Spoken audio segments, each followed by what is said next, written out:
बहुत समय पहले की बात है। एक विशाल और समृद्ध राज्य था। उस राज्य के राजा को एक दिन एक दुर्लभ और अनमोल उपहार मिला। दो नन्हे चील के बच्चे। वे किसी जादुई जीव की तरह लगते थे। उनके सुनहरे पंख सूरज की रोशनी में चमकते थे और उनकी आंखों में अनगिनत संभावनाएं झलक रही थीं। राजा को यह उपहार इतना प्रिय लगा कि उसने उनके लिए एक अनुभवी रखवाले की नियुक्ति कर दी। समय बीता और वे छोटे चील अब बड़े और शक्तिशाली हो गए। उनके पंखों में अद्भुत ताकत थी और उनकी उड़ान की इच्छा अब खुलकर दिखने लगी थी। एक दिन राजा ने उत्सुकता से कहा, मैं इन चीलों को उड़ते हुए देखना चाहता हूँ। रखवाले ने इशारा किया। पहली चील ने तुरंत अपने पंख फैलाए और ऊंचाइयों की ओर बढ़ने लगी। बादलों को छूती हुई आगे निकल गई। पर दूसरी चील, उसने बस अपने पंख फड़फड़ाए और उसी डाल पर बैठ गई जहां वह हमेशा बैठी रहती थी, जैसे किसी अदृश्य जंजीर ने उसे बांध रखा हो।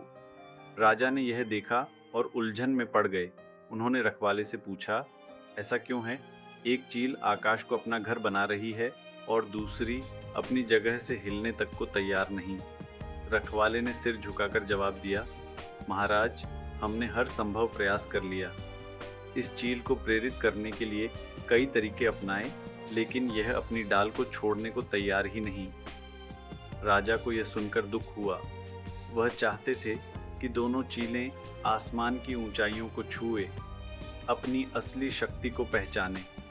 उन्होंने पूरे राज्य में घोषणा करवा दी, जो कोई भी इस चील को ऊंचा उड़ाने में सफल होगा, उसे भव्य इनाम दिया जाएगा। राज्य भर से बड़े बड़े विद्वान, पशु विशेषज्ञ और पक्षी प्रशिक्षक आए। उन्होंने चील को उड़ाने के हर संभव प्रयास किए, उसे दाना दिखाया, आकाश की ओर उकसाया, यहाँ तक कि अलग अलग तकनीकों से उसे प्रेरित करने की कोशिश की, लेकिन कुछ भी काम नहीं आया। चील कुछ पलों के लिए पंख फैलाती और फिर उसी डाल पर लौट आती। समय बीतता गया और राजा ने लगभग हार मान ली थी। फिर एक सुबह कुछ चमत्कारी हुआ। राजा अपनी बालकनी से बाहर देख रहे थे और उनकी आंखें चकित रह गईं। दोनों चीलें अब खुले आसमान में उड़ रही थीं, मजबूत, स्वतंत्र और असीम ऊंचाइयों को छूती हुई। राजा को अपनी आंखों पर यकीन नहीं हुआ। उन्होंने तुरंत अपने रखवाले को बुलाया। यह कैसे हुआ? किसने इस चमत्कार को अंजाम दिया? रखवाले मुस्कुराया और बोला, महाराज, यह काम एक साधारण किसान ने किया। राजा को यह सुनकर और भी आश्चर्य हुआ। उन्होंने तुरंत किसान को महल में बुलाया। जब किसान राजा के सामने आया तो राजा ने आश्चर्य से पूछा, तुमने वह कर दिखाया जो बड़े बड़े ज्ञानी और विशेषज्ञ नहीं कर सके। बताओ, तुमने ऐसा क्या किया? किसान ने शांति से उत्तर दिया, महाराज, मैंने कोई जादू या विशेष तकनीक नहीं अपनाई। मैंने बस एक साधारण काम किया। मैंने उस डाल को काट दिया जिस पर चील बैठी रहती थी। जब उसके पास लौटने का कोई रास्ता नहीं बचा तो उसे एहसास हुआ कि वह उड़ सकती है, और तब उसने अपने असली अस्तित्व को पहचान लिया। वह जमीन के लिए नहीं, आसमान के लिए बनी थी। राजा यह सुनकर गहरे सोच में पड़ गए। क्या यह चील कभी उड़ने में असमर्थ थी?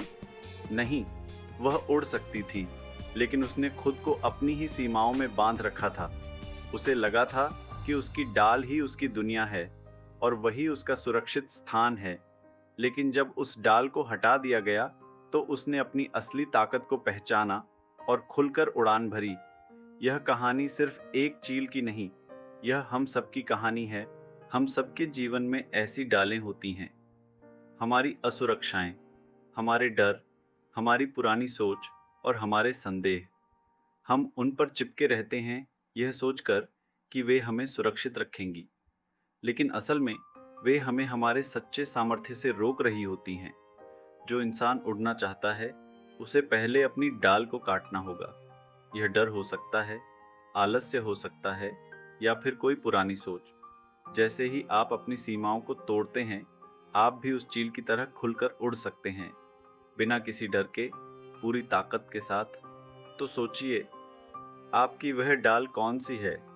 क्या आप उसे काटने के लिए तैयार हैं?